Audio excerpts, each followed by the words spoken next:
सास की का चीज है जो यूं मेरा पीछा ना छोड़ रही। अच्छी आज बहू ने माल लगाई मुंह में, अगर मैं घर से बाहर ना निकलता हूँ तो मुझको आज यूं ऐसी खौफनाक चीज देखने को ना मिलती। सास की अभी मुंह की ढूंढ रही है। वैसे है का चीज यूं मुंह को रात में दिख भी तो ना ढूंढते का ही हो। वैसे कोई यूं आत्मा महात्मा तो ना है जो रात में मेरा पीछा कर रही हो। ऐसे ही लग रहा हो मुझको तो। अरे प्रधान जी, तुम मेरी बात तो समझ नहीं रहे हो। 2-3 दिन से मैं जैसे ही रात के 12-1 बजे के आसपास नाली पे पेशाब करने जाऊं ना तो मैंने आसमान में कुछ उड़ता हुआ देखा है।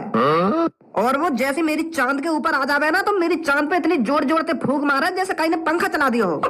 मेरा तो वह देख कर मुंह भी निकल रहा है और तुम प्रधान जी हाथ पे हाथ रखे बैठे हो। मुझे तो लगता है वो कोई शैतानी आत्मा है जो रोज रात के 12-1 बजे के आसपास हमारे शहर पे चक्कर लगाती है। अच्छा, तो ऐसा कुछ देखा है तूने? और गंगू, तूने क्या देखा था?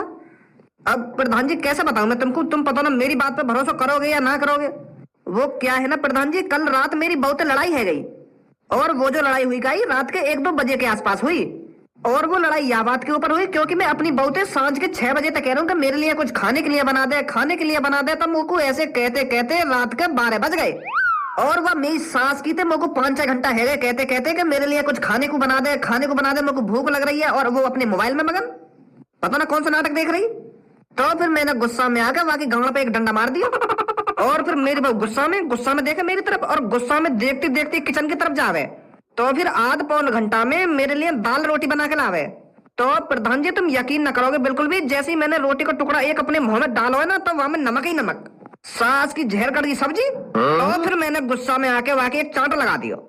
तो फिर जैसे ही मैंने वाके चांट लगाया तो वाके हाथ में लग रही एक फूकनी, तो वहां धह मेरी गांड पे फूकनी, धह मेरी गांड पे फूकनी एक मारी मेरे मुंह पे। फिर मैं सीधा छत पे, मैं सोचने लगा यूं तो आज मारी देगी मुझको। अरे मैं तेरी घर की कहानी सुनने के लिए यहाँ नहीं बैठा हूँ। रात में तूने क्या चीज देखी है उसके बारे में बता मेरे को।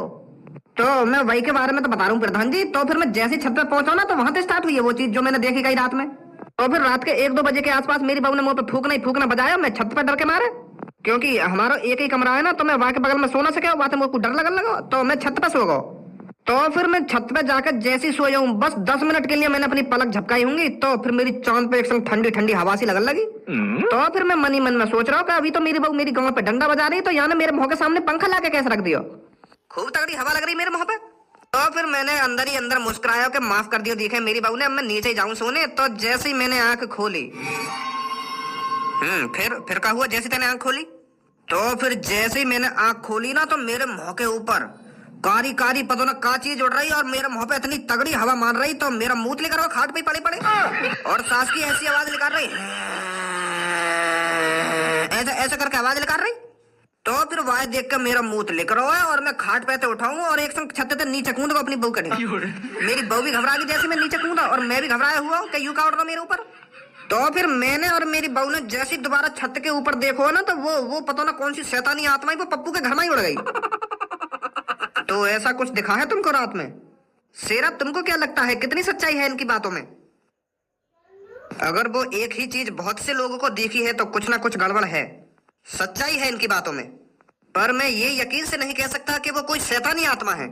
हो सकता है वो कुछ और ही चीज हो, रात के वक्त इनको वो सांप नहीं दिख रही हो इसलिए ये शैतानी आत्मा समझ रहे हो। अगर वो कुछ और ही चीज होती तो रात के 1-1:30 बजे के आसपास रोज क्यों चक्कर लगा रही है हमारे गांव में? वहां पे कोई काम धंधो ना आएगा, वहां को रात में सोना ना आएगा। शेरा जी रात में सिर्फ शैतानी आत्मा ही निकलती है बाहर और वो इतने लोगों को दिख रही है तो वो कोई शैतानी आत्मा है जो लोगों को परेशान करने आ रही है, डराने आ रही है। नहीं, इतनी रात में कौन अपनी खामखानी नींद खराब कराएगा? वो सब आज रात ही पता चल जाएगा वो क्या चीज है जो तुम सबको डरा रही है। आज रात किसी को नहीं सोना है, उस चीज का आने का इंतजार करना है और हम सबको उस चीज को पकड़ने की पूरी से पूरी कोशिश करनी है, समझे? वाह देख के मुंह तो निकल जाए हमारा और तुम वाह को पकड़ने की बात कर रहे हो यार। तो फिर तू क्या चाहता है वो तेरा रोज मुंह निकालता रहे? हमें साथ मिलकर काम करना है, आज रात को वो चीज पकड़नी है हमको, समझे? चलो जी करेंगे कोशिश। सुना है ना तुमने, कोशिश करने वालों की कभी हार नहीं होती। रात में डर को एक तरफ धरो और उस चीज को पकड़ने की कोशिश करो। ठीक है शेरा जी, तो फिर मैं चलता हूँ, रात में मिलते हैं। तो फिर तुम भी आज दिन में सो लो जितना सोना है, रात में किसी को नहीं सोना है। ठीक है प्रधान जी।